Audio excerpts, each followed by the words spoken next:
mengikuti akan pembelajaran kita pada sore hari ini.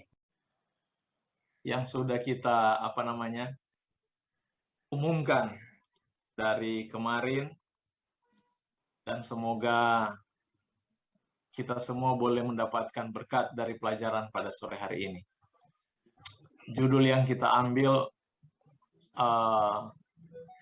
Sanctuary and Family. Baik. Sanctuary and Family. Kalau kita lihat gambar ini ya, seperti biasa. Ka'bah, para imam, dan umat. Ini satu paket, dan kemuliaan Allah ada di sini nanti. Mengapa saya ambil judul The Sanctuary and Family? Karena tema utama kita mengenai Ka'bah. Sekarang kita akan lihat hubungan Ka'bah dan keluarga. Yang lalu kita sudah lihat hubungan Ka'bah dengan tubuh. Itu adalah satu kesatuan. Yang kemarin kita sudah lihat hubungan Ka'bah dengan sorga dan Sabat. Satu kesatuan. Saat ini kita akan lihat hubungan Ka'bah dengan keluarga. Di dalam amaran Yesus, sehubungan dengan akhir zaman, yang menjadi permasalahan adalah mengenai makan minum dan apa? Kawin mengawinkan. Ini menjadi dosa. Dosa utama. Karena dia menarik hawa nafsu. Nah, kadang-kadang kita, orang Kristen, kita mengabaikan rumah tangga atau keluarga ini. Banyak orang yang mengaku Kristen, mereka mengabaikan apa yang disebut dengan rumah tangga. Coba kita perhatikan berkat yang Tuhan umumkan ketika dunia ini diciptakan. Di dalam Kejadian pasal 1 ayat 28, selesai Tuhan membuat bumi ini mulai dari memisahkan air, tanah, tumbuh-tumbuhan, ikan-ikan, dan binatang. Pada hari ke-6 dia ciptakan manusia.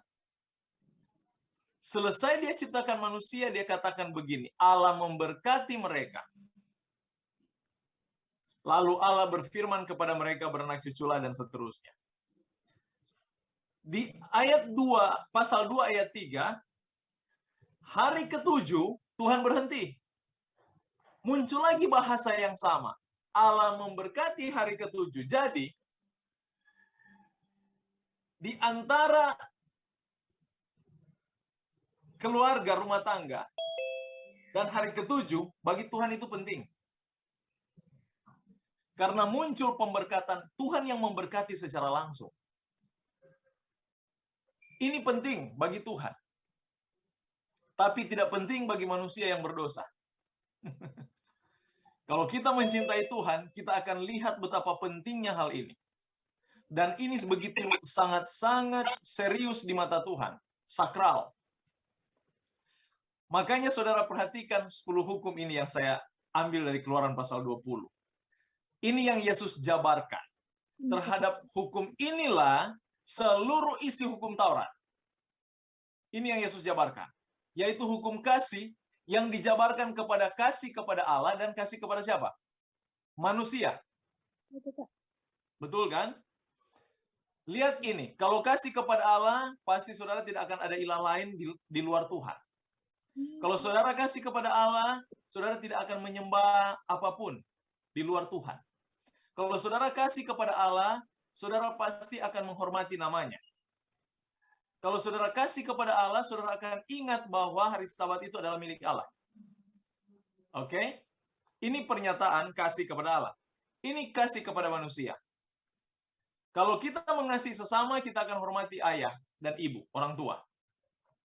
Kalau kita kasih sesama, kita tidak akan membunuh. Kalau kita kasih sesama, kita tidak akan berzina. Kalau kita kasih bersama, kita tidak akan mencuri. Kalau kita kasih sesama manusia, tidak akan berdusta. Kalau kita kasih sesama manusia, kita tidak akan mengingini barang siapapun dari orang lain. Kita mengasihi itu namanya, sesama manusia. Dan perhatikan peletakan hukum ini. Tuhan taruh hukum keempat dan hukum kelima di sentral hukum. Tepat berada di tengah. Saudara, kalau bicara tengah, artinya apa itu? Sentral. Betul tidak? Dengan kata lain, Tuhan coba berbicara kepada kita. Untuk hukum pertama, kedua, ketiga, ini akan saudara mampu melakukannya kalau engkau mampu melakukan hukum keempat. Karena itu sentral.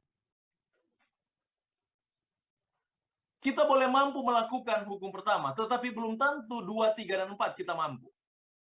Tapi Tuhan coba untuk jelaskan kepada kita dari sistem peletakan. Ingat, firman Tuhan, kalau Tuhan menentukan sesuatu, itu punya makna besar. Tinggal kita manusia yang harus beranalisa. Melihat setiap peletakan-peletakan firman itu yang Tuhan umumkan, yang Dia nyatakan. Sama dengan ini. Saudara akan gagal melakukan hukum 6-10 kalau saudara sudah gagal dari dalam rumah. Hukum kelima. Ini hukum kelima adalah hukum rumah tangga. Saudara akan gagal untuk melakukan 6, 7, 8, 9, 10 kalau saudara sudah gagal dari 5. Dari rumah tangga. Sama dengan ini, saudara akan gagal melakukan hukum 1, 2, 3 kalau di dalam hukum keempat saudara sudah gagal. Makanya kedua hukum ini saling bergantungan. Tuhan kasih berurutan mereka berdua dan tepat berada di tengah antara kasih kepada manusia dan kasih kepada Allah.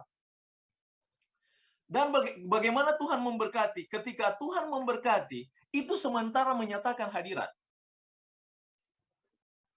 Allah menyatakan hadirat. Ketika Allah memberkati, Dia menyatakan hadirat. Makanya, hadirat Allah itu hanya hadir di hari Sabat, dan hadirat Allah itu hanya hadir di pernikahan. Makanya pemberkatan pernikahan berbeda dengan pemberkatan-pemberkatan yang biasa. Hadirat Allah hanya berada di dalam 2 posisi ini. Saudara boleh beribadah di hari yang lain, tidak ada yang salah. Mau beribadah di hari Senin, Selasa, Rabu, Kamis, tidak ada yang salah. Tetapi, saudara mau beribadah atau tidak, hadirat Allah hanya ada di hari Sabat. Sama dengan hukum kelima. Saudara mau buat bagaimanapun cerita kehidupan saudara di luar rumah, tetap hadirat Allah itu ada di rumahmu. Makanya rumah tangga itu dikuduskan dengan hadirat Tuhan. Sama dengan hukum ini yang dikuduskan dengan kemuliaan. Sama dengan hadirat Allah itu nyata hanya dengan kemuliaan. Ketika Tuhan menyuruh Musa membangun Ka'bah, Dia katakan di sana di ayat 40 pasal 40 ayat 34-38. Lalu awan itu menutupi kemah pertemuan dan kemuliaan Tuhan memenuhi kemah suci. Jadi, semua ini akan dikuduskan ketika hadirat Allah itu muncul. Jadi saudara, saya mau katakan, jangan bermain dengan rumah tangga. Ketika kita sudah masuk dalam dunia rumah tangga, kita sudah masuk di dalam ruang lingkup hadirat Tuhan. Ruang lingkup hadirat Tuhan. Itu di rumah tangga. Sebagaimana Ka'bah ini, ketika Allah satukan dengan hadiratnya, ini menjadi satu kesatuan. Tidak ada, semua ini menjadi sia-sia kalau hadirat Tuhan tidak ada di sana. Makanya ini menjadi satu kesatuan, kesatuan di dalam penyelamatan. Ini konsep Ka'bah. Demikian di dalam rumah tangga, itu menjadi satu kesatuan ilahi. Menjadi gambaran khusus untuk menyatakan Allah yang kita sembah itu. Itu di rumah tangga. Sama dengan prinsip ini. Semua ini, baik dari bilik Maha Kudus, bilik kudus dan bilik Maha Kudus, baik yang ada di tabut perjanjian dan semua mezbah ini, 7 kaki dian, dan sampai yang mezbah yang di luar, Ka'bah dan kandil. Semua ini dan imam tidak dapat dipisahkan. Mereka tidak dapat terpisah. Saudara lihat Ka'bah ini bagaimana ini adalah satu kesatuan. Dan itu ditabiskan dengan adanya hadirat Tuhan yang kita sebut dengan Shekinah Glory. Demikian dalam rumah tangga memiliki konsep yang sama. Makanya perhatikan Kejadian pasal 2 ayat 24. Dia bilang begini. Sebab itu seorang laki-laki akan meninggalkan ayah dan ibunya dan bersatu dengan istrinya sehingga keduanya menjadi satu daging. Yang dia bahas di sana kesatuan. Saya waktu renungkan ini ada satu pertanyaan yang ingin saya tanyakan juga di sini. Siapa yang meninggalkan orang tua? Laki-laki atau perempuan menurut ayat ini? Siapa meninggalkan orang tua? Laki-laki. Laki-laki. Tapi kalau aturan dunia pada umumnya, orang tua laki-laki harus dengan laki-lakinya. Kalau orang tua perempuan sudah tidak boleh. Itu menjadi adat istiadat. Yang sebenarnya di timur tidak begitu adatnya. Itu hanya adat Eropa. Kalau adat timur, itu peka sekali dengan Alkitab. Biasanya orang tua perempuan itu tinggal dengan menantu laki-laki. Mengapa? Karena anak perempuan tidak dapat menafkahi orang tuanya selain dari suami dari perempuan itu. Makanya Alkitab pun memberikan penjelasan yang jelas bahwa menantu laki-laki yang menghidupkan orang tua perempuan. Dia tidak katakan di sini dan laki-laki dan perempuan akan meninggalkan ayah ibu mereka. Tidak. Tapi yang meninggalkan ayah ibu itu laki-laki. Nanti kita lihat sebentar alasannya juga.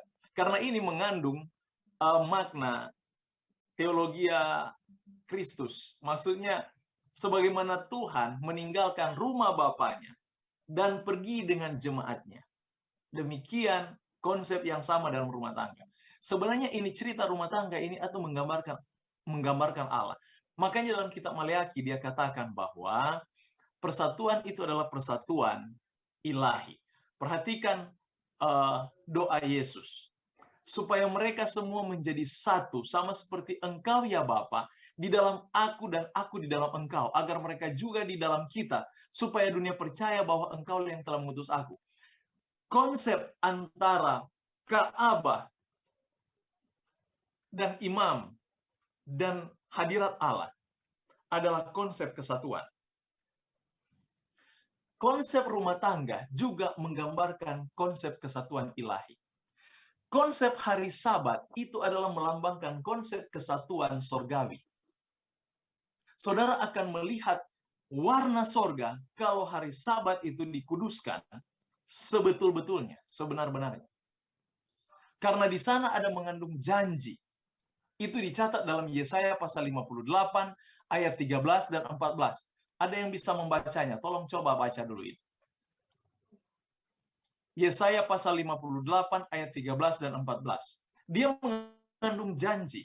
Makanya kesatuan-kesatuan ini tidak dapat dipisahkan. Makanya tidak heran Yesus sendiri berbicara, aku adalah Tuhan atas hari Sabat, dan ini saya hanya mau ulangi apa yang kita sudah bahas 2 minggu lalu. Aku Tuhan atas hari Sabat, dan hari Sabat diberikan kepada manusia, bukan manusia untuk hari Sabat. Jadi ada kesatuan ilahi di sana, di mana sentral sorga kepada Kristus, dan Kristus yang tidak dapat dipisahkan dengan hari Sabat itu. Sama dengan Kristus tidak dapat dipisahkan dengan umatnya. Sama dengan Ka'bah tidak dapat dipisahkan satu dengan yang lain. Ada hubungan dengan satu dengan yang lain. Kalau satu dipisahkan, itu adalah satu kesatuan kehidupan. Yang sudah kita bahas yang lalu juga.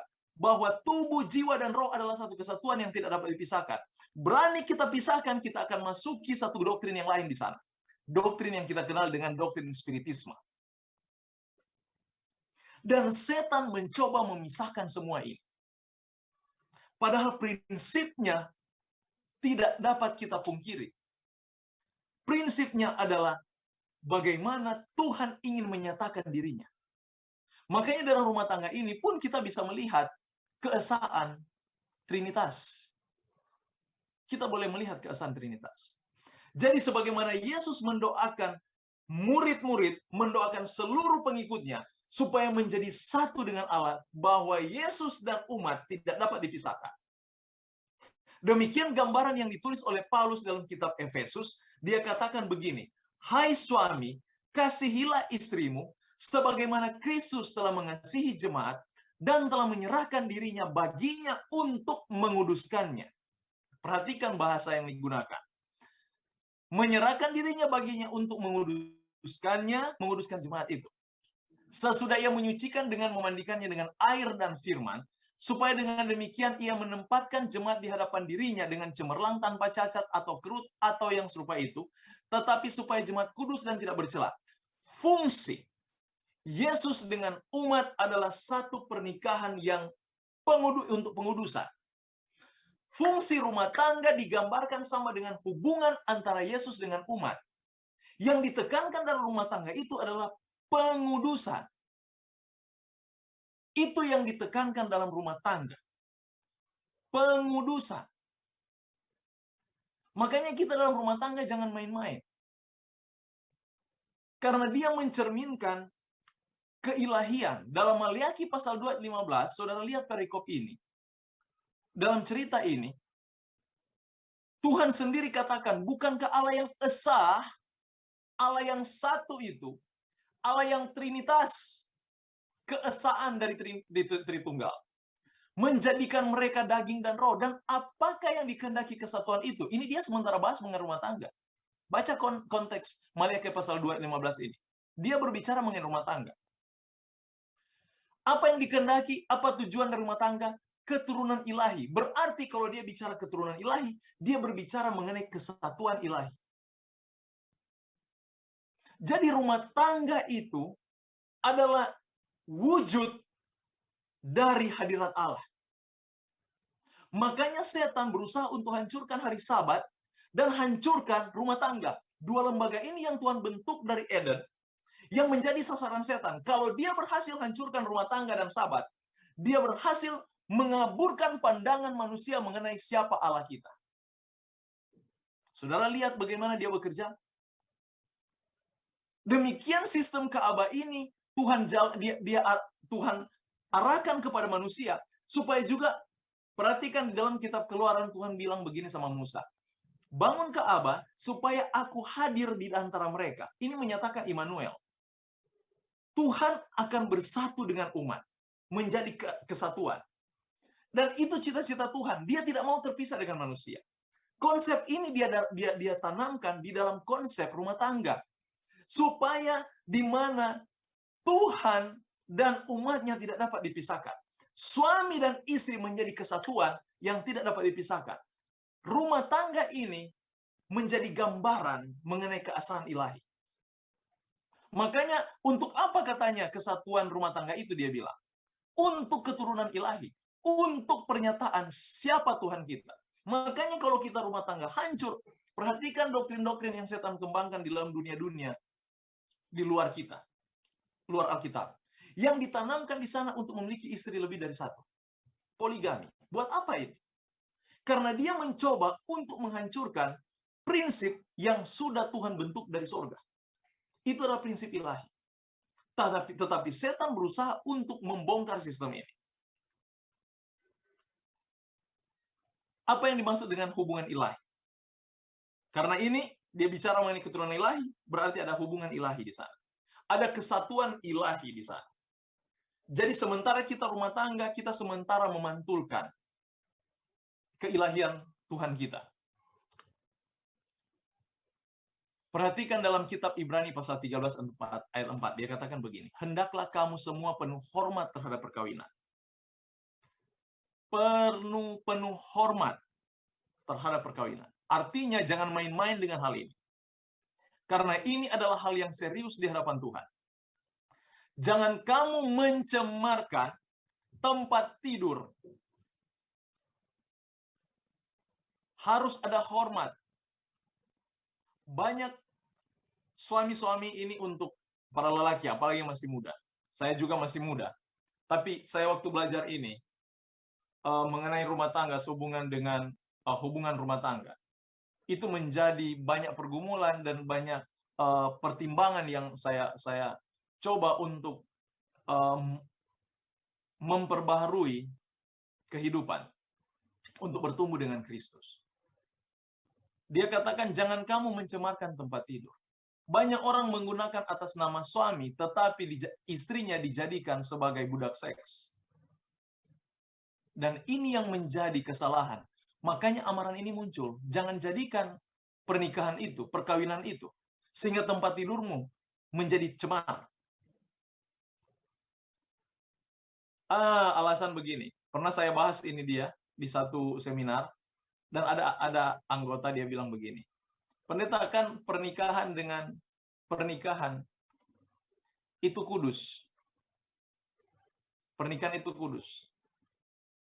Jadi tidak apa-apa dong kita berhubungan anytime. Saya bilang sama dengan makan juga kudus. Kalau kita makan, itu baik. Tetapi kalau kita makan karena hawa nafsu, itu menjadi kesalahan. Makanya amaran ini muncul. Jangan kamu mencemarkan tempat tidur. Walaupun sudah menikah, itu akan menjadi percabulan kalau kita jadikan tempat tidur yang dikuduskan untuk nama Tuhan, kita jadikan untuk tempat hanya untuk kepuasan hawa nafsu. Sebab orang-orang Sunda, di bahasa Inggrisnya digunakan sana kata warmonger atau mucikari. Dan pesina akan dihakimi Allah. Jadi orang-orang yang, dengan kata lain, kalau saya tarik satu kata dalam Sundal dan Pesina ini dapat saya gunakan kata percabulan.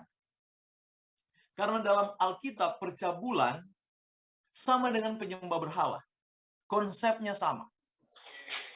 Itu percabulan. Makanya di dalam pernikahan pun kalau kita salah membawa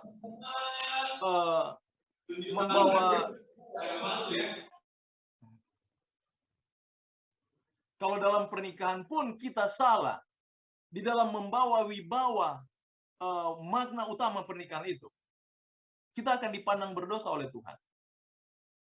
Kita dipandang sebagai seorang pesina di situ. Makanya dia katakan, hati-hati dengan tempat tidur. Jangan buat itu menjadi tempat cemar. Perhatikan kata sina. Untuk bersina di sana, banyak orang berpikir bahwa bersina kalau kita pergi dengan perempuan lain, itu bersina namanya. Tetapi Alkitab memberikan keterangan yang lebih jelas sehubungan dengan bersina itu. Di dalam kitab Markus, pasal 10 ayat 11 dan 12, dia katakan begini. Lalu katanya, kata Yesus, barang siapa menceraikan istrinya lalu kawin dengan perempuan lain, ia hidup dalam persinahan. Jadi, Tuhan menghitung orang yang cerai dan kawin lagi sebagai persinahan. Itu kalau laki-laki menceraikan istrinya, artinya laki-laki. Laki-laki kalau dia menikah lagi, sementara dia masih punya istri, dia disebut hidup dalam persinahan dengan istrinya itu. Kalau masalah istri yang menceraikan istrinya, suaminya, dan dia pergi dengan laki-laki lain dan menikah dengan laki-laki lain. Si istri menceraikan suaminya dan kawin dengan laki-laki lain, ia berbuat zina. Jadi di dalam konteks persinahan, makanya di dalam kitab Ibrani tadi juga dia katakan, jangan cemarkan tempat tidur. Sekali kamu pilih istri, sekali kamu pilih suami, itu untuk selamanya. Berani ada orang lain masuk di tempat tidur itu, di dalam konteks Tuhan, engkau bersinah. Jadi bagaimana caranya untuk bertobat? Jadi kalau bertobat di dalam konsep ini, supaya kita tidak dihitung bersinah, maka kita harus tinggalkan perempuan lain ini, walaupun kita sudah menikah. Saudara lihat ini, keras sekali ini konsep ini. Karena hanya itu kuncinya. Supaya kita tidak disebut bersinah, tinggalkan perempuan lain itu. Sama dengan istri, supaya kita tidak berbuat zina, tinggalkan laki-laki itu. Kalau tidak, selama kita hidup dengan laki-laki itu, kita hidup dengan perempuan itu, di mata Tuhan kita pesina. Ini yang dimaksud dengan persinahan yang Tuhan gambarkan bukan hanya bersinah, engkau ada istri dan pergi dengan orang lain dan balik lagi ke istrimu, dan itu bersinah. Bukan hanya itu. Ketika istri kita ceraikan suami dan kita menikah lagi, di mata Tuhan, itu adalah pezinah. Saudara lihat, mengapa? Lihat hukumnya di dalam Roma 7:2 dan 3. Sebab seorang istri terikat oleh hukum kepada suaminya selama suami itu hidup. Akan tapi apabila suaminya itu mati, bebaslah ia dari hukum yang mengikatnya pada suaminya. Jadi selama suaminya hidup, ia dianggap bersinah. Saudara lihat itu? Diambil dari kitab Markus tadi. Jadi selama mereka hidup bersama, walaupun mereka rajin masuk gereja, berdoa, bertobat, arti bertobat meninggalkan tingkah laku itu. Jadi kalau kita kembali ke dalam konsep yang tadi, kalau kita mau bertobat berarti tinggalkan perempuan lain dan tinggalkan laki-laki lain. Tinggalkan mereka. Itu arti bertobat. Tapi kalau kita hidup sama-sama terus dan berdoa supaya Tuhan ampuni, tidak ada dosa diampuni, sementara dosa itu dijalankan terus. Bisa dapat lihat? Kelihatan ya di sini. Selama dia hidup dengan cara itu, dia dalam keadaan bersinah di mata Tuhan. Dan kalau ia bercerai, sebenarnya ini yang menjadi amaran untuk jawaban tadi. Kalau ia sudah bercerai, jadi Tuhan bukan marah orang bercerai, tidak. Karena ada orang bercerai karena mungkin keadaan suami atau istrinya suka menganiaya, tidak tahu ya, atau sudah sesuatu yang jahat yang tidak mungkin dipertahankan. Boleh bercerai, kata firman Tuhan. Kalau ia bercerai, dia bilang, ia harus tetap hidup tanpa suami. Atau dia berdamai dengan suami. Hanya dua pilihan ini yang Alkitab anjurkan. Boleh bercerai, tapi hidup sendiri terus. Atau kembali berdamai. Kalau tidak, kita kawin lagi yang ada. Karena mengapa? Di dalam konsep Ka'bah, kita masih dalam konteks ini. Tidak dapat dipisahkan baik posisi-posisi di instrumen-instrumen itu. Kondisi seorang imam yang selalu memperhatikan setiap detail yang ada di dalam Ka'bah, itu menggambarkan hal yang sama dalam rumah tangga. Makanya, sebenarnya ketika kita kembali dalam kitab Efesus pasal 5 tadi, bagaimana hubungan Kristus dengan jemaat, demikian hubungan suami terhadap istri. Tugas seorang suami, dia harus memperhatikan kekudusan. Hindari kecemaran, baik kecemaran fisik maupun kecemaran rohani. Dan adalah tugas seorang suami kalau dia membangun mesbah bagi rumah tangganya. Karena dia adalah seorang imam di dalam rumah tangga. Saya bicara mengenai imam, saudara akan kaget sebentar. Kalau kita bicara sistem keimamatan, imam itu laki-laki dan dia yang bekerja. Tetapi ketika datang ke dalam tugas orang perempuan, saya saja kaget melihat ternyata tugas orang perempuan sama persis dengan tugas orang imam. Sama persis. Baru di sini kita pahami bahwa ini yang disebut kesatuan. Bahwa laki-laki dan perempuan tidak ada perbedaan. Perbedaan mereka hanya satu. Gender dan fungsional. Hanya itu perbedaan. Fungsional. Perempuan berfungsi sebagai apa? Laki-laki berfungsi sebagai apa? Mengapa semua menjadi kacau? Ada rumah tangga, perempuan suka pimpin, dan macam-macam. Itu terjadi karena kaum feminisme di era modern masuk abad 20. Ketika kaum feminisme masuk, mereka berontak terhadap sistem yang sudah berjalan ratusan tahun, ribuan tahun malah. Mereka rombak ini. Yang sebenarnya apa yang sudah dijalankan dari Alkitab, makanya jangan kaget kalau di Alkitab itu selalu penekanannya kepada laki-laki. Kepada laki-laki. Ini tanggung jawab seorang istri. Ini tanggung jawab. Ini yang saya katakan, kita akan lihat bagaimana tugas seorang istri ini menjadi gambaran tugas seorang imam. Kita lanjut. Dalam Amsal pasal 31 ayat 11 sampai 27. Saya ada langsung paraphrase bahasanya di sana. Di ayat 11, seorang istri yang dipuji, yang dibanggakan, adalah seorang istri yang dapat dipercaya. Sama dengan keimamatan, sama dengan syarat menjadi penatua jemaat. Harus orang yang dapat dipercaya. Makanya istri-istri, supaya mereka dapat dibanggakan, satu hal, dapat dipercaya. Ada teman-teman saya, uang mereka, saya tanya, siapa yang pegang uang di rumah tangga? Oh, saya. Kenapa kamu tidak kasih ke istri? Aturnya istri aja yang atur uang. Oh, nggak mau. Nanti habis itu dia buat macam-macam. Belanja ini, belanja itu.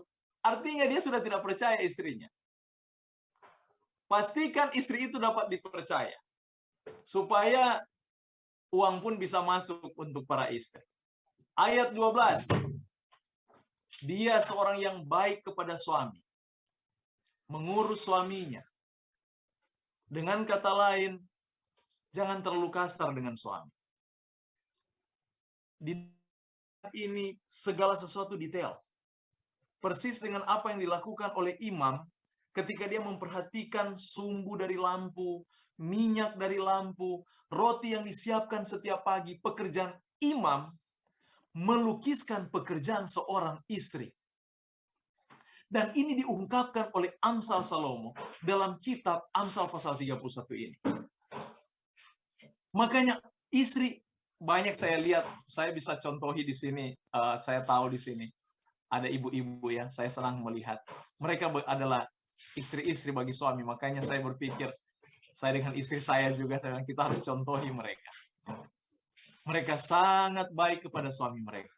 Mengurus makanan suami mereka.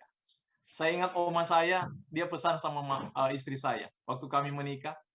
Karena saya lihat itu dengan dalam kehidupan keluarga oma saya. Saya besar dengan oma opa di Manado. Opa kalau keluar, oma masak, dia selalu begitu angkat nasi yang pertama, itu disisihkan untuk opa. Dia bilang jangan sentuh itu. Itu milik opa. Kita panggil papi. Jadi dia sudah utamakan selalu suaminya. Baru kasih ke anak-anaknya. Jadi istri yang dibanggakan, yang perlu dicontohi, adalah istri-istri yang baik dalam pengurusan suami. Makanya jangan sampai istri-istri pakai pembantu urus-urus suami. Ujung-ujung suami pergi kepada pembantu. Iya kan? Kita sedikit saja refreshing pikiran. Ayat 13-15, lihat ini. Istri yang dibanggakan itu dia menyiapkan makanan keluarga. Dia siapkan makanan untuk suaminya, untuk anak-anaknya. Dia tidak izinkan orang lain menyiapkan makanan untuk rumah tangganya. Ini adalah istri yang dibanggakan menurut kitab Amsal. Apalagi ayat 16-18. Seorang istri itu harus menjadi seorang bendahara dalam keluarga. Makanya kalau di rumah itu suami menjadi bendahara, ada sesuatu yang salah dan lain di sana. Prinsipnya mulai lain. Makanya sebenarnya kenapa waktu saya belajar psikologi gereja, dosen saya bilang, dan itu yang saya lihat, perbedaan otak perempuan dengan otak laki-laki. Makanya saya pikir, kenapa Amsal sendiri ajarkan bahwa bendahara pemegang keuangan itu harus perempuan. Contoh ya, kalau kita pergi ke mall, mana yang lebih tahan di mall? Perempuan atau laki-laki? Di tempat area perbelanjaan. Yang paling tahan? Perempuan. Sedangkan mau ke pasar, mana yang paling banyak menawar? Tukang batawar, orang Manado bilang. Laki-laki apa perempuan? Perempuan. Mengapa? Dia tanya, berapa sih bawang merah? Oh, 10.000 sekilo, Bu. Kasih dong 9.500. Atau kasih aja 9.000, boleh enggak? Kenapa dia tawar? Karena dia berpikir 500 dan 1.000 itu bisa dia gunakan beli bahan yang lain. Beda dengan laki-laki. Berapa? 10.000. Kenapa? 10.000. Kelar, langsung bawa pulang. Tapi perempuan tidak. Karena bentuk otak kita sangat berbeda, agak ada jarak. Menurut pakar psikologi, di dalam otak kita, untuk otak kiri dan kanan, kalau otak laki-laki agak dekat dibanding otak perempuan yang agak ada space. Mengapa? Makanya perempuan itu paling sabar dalam berpikir. Kalau laki-laki cepat-cepat ambil keputusan, tetapi perempuan lambat dia untuk ambil kesimpulan. Yang ada, dia mencoba untuk memikirkan sesuatu jauh yang kadang-kadang kita laki-laki tidak bisa pikir. Makanya saya sering kalau minta nasihat, istri saya suka menasihati saya. Karena saya melihat ada sesuatu yang saya tidak bisa pikir, dia bisa pikir jauh di depan. Makanya amaran dari kitab Amsal, seorang istri itu baik kalau jadi bendahara. Memang itu benar.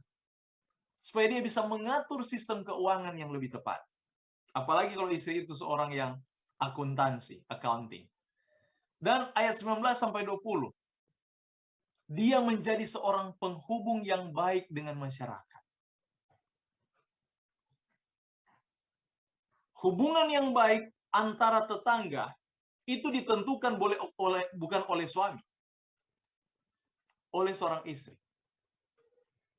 Jadi lihat aja kita punya hidup di ruang lingkup kehidupan kita di rumah. Yang sering dicerita, yang membawa cerita ke tetangga, menentukan jelek baiknya rumah kita, itu tergantung dari istri. Sama dengan saya pendeta. Pendeta bisa baik, tetapi reputasi seorang istri bisa menghancurkan reputasi seorang suami. Jadi bayangkan istri ini memiliki peran besar di dalam menghubungkan antara rumah tangganya dengan masyarakat. Makanya tadi di 10 hukum, kalau di dalam rumah tangga itu sudah rusak, dia tidak akan mampu maintain atau membentuk hukum yang lain. Dari 6 sampai yang ke-10. Tidak akan mampu dia.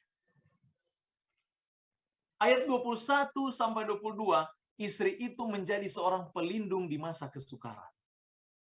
Dia yang menyiapkan pakaian anak-anak, pakaian suami. Kalau musim dingin, kata kitab Amsal ini, ayat 21-22, dia sudah siapkan mereka. Makanya saya mau katakan ini para suami. Pengorbanan terbesar itu datang dari perempuan. Makanya dalam penciptaan, Tuhan katakan kepada Adam, aku akan memberikan kepadamu seorang Ezer. Ezer adalah penolong. Allah adalah Ezerku. Makanya muncul kata Eliezer. Allah adalah penolong. Jadi peran perempuan mewakili peran ilahi kepada seorang suami. Jangan pandang enteng ini kaum ibu. Saya saja sudah lihat dengan mata kepala saya sendiri. Bayangkan saya membayangkan istri saya kadang-kadang tidak tidur, dia bangun untuk menyusui anak kami. Saya sudah kecapean pulang kerja, tidak mungkin mata saya bisa terbuka. Tapi saya tahu istri saya tidak tidur. Saya bilang, kok dia mampu ya? Mungkin kalau saya seperti itu. Ini menyusui anak, dia sementara mengeluarkan energinya. Sementara dia tidak tidur. Makanya bagi saya, perempuan adalah ciptaan paling mulia. Tepat apa yang Alkitab katakan. Bahwa wanita itu adalah seorang penolong. Makanya Salomo di dalam hikmat ilahi, dia catat ini, bahwa hanya perempuanlah yang akan mampu melindungi rumah tangganya dalam kesukaran. Bukan laki-laki. Laki-laki hanya mengandalkan tenaga. Tetapi tenaga yang lebih kuat adalah Ezer, penolong. Siapa yang ditolong, siapa yang penolong? Kalau Tuhan membangkitkan penolong, berarti siapa yang kuat, siapa yang lemah? Amin. Saudara lihat, di dalam rumah tangga ini, peran sebagai seorang istri sama dengan peran sebagai seorang imam. Semua kriteria yang saudara baca dalam kitab Amsal ini adalah kriteria seorang imam. Dan ini juga adalah kriteria seorang pendidik jemaat ketika datang pada gereja perjanjian baru. Ayat 23-25. Mereka menjadi penentu keberhasilan suaminya. Walaupun saya pendeta, khotbah hebat di mana-mana, tapi kalau saya ditinggalkan istri, satu kegagalan paling besar. Apa yang akan saya ajarkan kepada umat? Memalukan. Saya saja gagal terhadap istri saya. Sekarang saya mau kumandangkan, pelihara rumah tangga saudara baik-baik. Saya saja tidak tahu memelihara. Benar tidak? Jadi ketika suami ditinggalkan oleh istri, reputasi segala keberhasilan yang diperoleh oleh suami itu akan hancur total. Kecuali Amsal ini salah. Tetapi firman ini jelas. Supaya kita baik, istri itu harus memenuhi kriteria ini. Rumah tangga kita akan diberkati. Kalau peran istri memperhatikan apa yang dicatat di dalam kitab-kitab ini. Ayat 26. Istri itu ditentukan menjadi seorang pendidik. Makanya lihat kalau anaknya berhasil, siapa yang dibanggakan? Ayahnya yang dibanggakan. Wah, hebat ayahnya. Kalau anaknya tidak berhasil, siapa yang dilecehkan? Ibunya yang dilecehkan. Bodoh orang ibunya ini.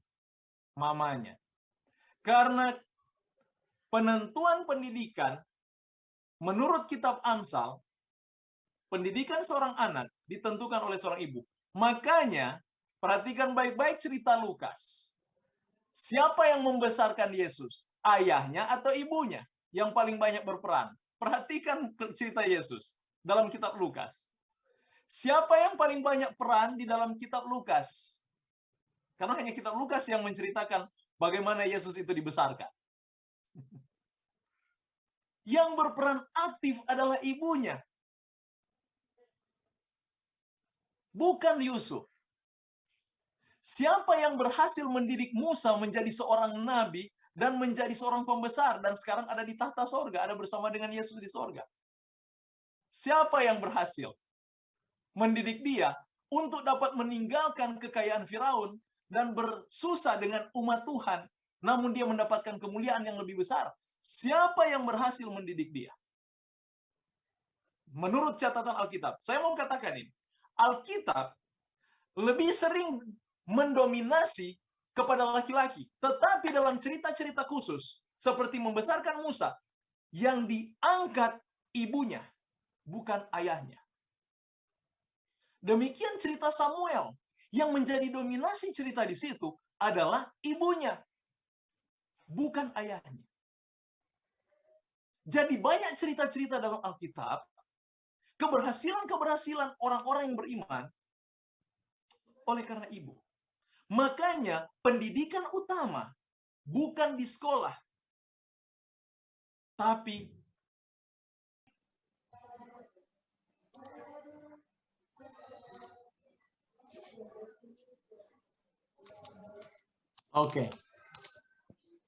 jadi dia bukan seorang pemalas. Istri yang dibanggakan adalah seorang yang rajin. Dia tidak akan pernah kenal dengan kata malas. Dalam 1 Petrus pasal 3 ayat 1-4, dia katakan begini. Demikian juga kamu, hai istri-istri. Tunduklah kepada suamimu. Ini pernyataan tunduk. Bukan tunduk seperti apa yang kita mengerti pada umumnya. Arti tunduk ini adalah rasa hormat. Rasa hormat. Di rumah tangga kalau kita sudah menunjukkan ketidakhormatan kita kepada istri, kepada suami, anak-anak tidak akan belajar untuk menghormati orang tuanya juga. Jadi, pernyataan tunduk ini adalah rasa hormat. Supaya jika ada di antara mereka yang tidak taat kepada firman, jadi seandainya ada suami-suami yang tidak taat dengan firman, tidak setia, mereka tanpa perkataan akan dimenangkan oleh kelakuan istri mereka yang penuh dengan rasa hormat. Jika mereka melihat bagaimana murni dan salehnya hidup istri mereka itu, setia dan penuh dengan rasa hormat. Karena disinilah setidaknya kalau rasa hormat, lemah lembut, ya, makanya sering saya ada teman, dia orang bule, orang Amerika. Dia rasa canggung mendengar saya dengan istri panggil mami daddy. Dia bilang, no, jangan begitu, nak bagus. Padahal kita di dalam sense Asia, kenapa kita buat itu? Karena kita ingin menunjukkan kepada anak-anak rasa hormat itu dalam cara memanggil. Jadi itu sebenarnya fungsinya. Karena Alkitab yang ajarkan, kita butuh menunjukkan rasa hormat di antara suami istri. Cara memanggil pun panggil dengan hormat. Jangan panggil hey. Bayangkan saudara kalau panggil hey, ini menandakan tidak hormat lagi kepada suami, baik juga kepada istri. Dan dia lanjut, dia katakan, perhiasanmu janganlah secara lahiriah, yaitu dengan mengepang-ngepang rambut, memakai. Ini prinsip mengepang-ngepang rambut, jangan kita langsung ambil secara apa yang tertulis, sehingga kita nggak bisa ngepang. Di zaman Yunani, di zaman orang Roma, biasa kan saudara lihat kalau orang-orang Roma, perempuan-perempuan mereka rambut-rambut panjang.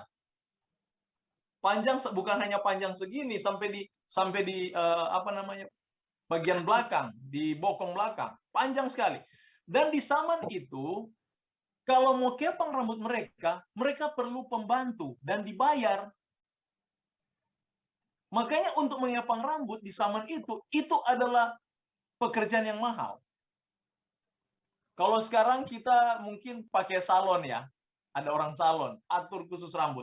Jadi sebenarnya prinsip yang ditanamkan di sini mengenai mengepang-epang rambut, memakai perhiasan, mengenakan pakaian indah, ini satu prinsip yang sama. Artinya pemborosan yang tidak ada gunanya. Ini maksudnya. Jadi perhiasanmu janganlah secara lahiriah, dengan menggunakan, kalau saya terjemahkan lebih jelas, dengan menggunakan pemborosanmu untuk dirimu sendiri.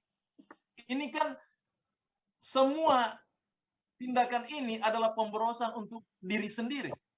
Sudah mahal, tapi hanya untuk keinginannya sendiri, keuntungannya. Tidak mendampaki orang lain. Yang sebenarnya roh Kristus adalah roh pengorbanan. Dan dia lanjut, tapi perhiasanmu ialah manusia batinia yang tersembunyi dengan perhiasan yang tidak binasa, yang berasal dari roh yang lemah lembut dan tentram, yang sangat berharga di mata Allah. Dia lanjut ayat ini, sama seperti contoh Sarah yang memanggil Tuhan kepada Abraham suaminya. Jadi dengan kata lain, yang ditekankan dalam ayat ini, mengenai kehormatan, menghargai usaha seorang suami. Karena demikian di dalam bait Allah, ketika sang imam tidak menghargai setiap instrumen yang Tuhan nyatakan, dia akan mati konyol di situ. Jadi konsep di dalam Ka'bah yang kita sudah pelajari yang lain, itu masuk konsep yang sama, prinsip yang sama dalam rumah tangga yang digambarkan dari ayat-ayat ini.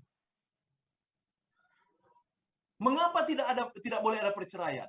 Karena prinsip yang sudah ditanamkan oleh Tuhan dari konsep Ka'bah, di mana semua itu adalah melambangkan sebagai satu perlambangan akan hadirat ilahi. Makanya di dalam rumah tangga ini harus kita jaga dengan sebaik mungkin. Karena di sini kita menyatakan bahwa Allah itu ada. Kalau sampai rumah tangga itu hancur, kita menjadi pembohong kepada orang lain. Makanya karena Tuhan ada di hadirat ini, ketika kita diberkati, kita masuk dalam dunia pernikahan, kita harus tahu bahwa hadirat Tuhan ada di rumah tangga kita. Dan Tuhan sangat mencintai rumah tangga. Makanya Yesus di dalam cerita kitab Yohanes, pertama kali mujizat yang dia lakukan, mujizat pertama yang dilakukan, menjadikan air menjadi anggur. Di mana itu? Pesta di Kana. Karena Tuhan sangat menghargai pernikahan. Dia sangat mencintai pernikahan itu. Itulah mengapa orang Kristen, ketika kita mempelajari mengenai konsep Ka'bah, kita bisa dibawa dalam satu pemikiran, Ka'bah itu ada hadirat Allah. Di Sabat itu ada hadirat Allah, yang menjadi juga lambang atau simbol sorga itu sendiri. Dan rumah tangga sendiri memiliki hadirat Allah yang tidak dapat dipisahkan. Demikian tubuh kita yang tidak dapat dipisahkan dari jiwa dan roh, di mana pernyataan hadirat Allah selalu nyata dengan hadirat Roh Kudus dalam hati. Jadi semua ini, unsur-unsur yang kita pelajari dalam sistem-sistem ini, semua menceritakan ilahi. Makanya dia bilang tadi dalam kitab Meleaki, persatuan itu adalah untuk keturunan ilahi. Supaya nama Tuhan dimuliakan. Biarlah pelajaran ini boleh membawa hati kita untuk lebih setia dengan rumah tangga kita. Memperhatikan rumah tangga kita.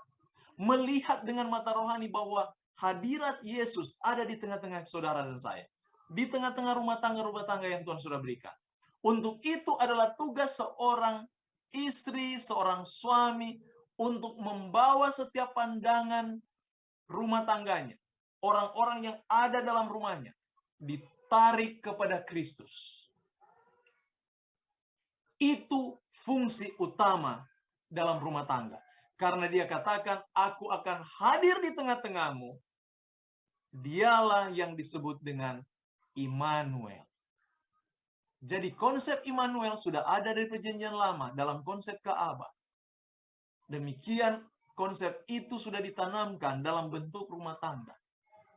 Kalau kita mengerti dan kita melihat dengan jelas apa yang sudah dijelaskan dari kitab-kitab ini.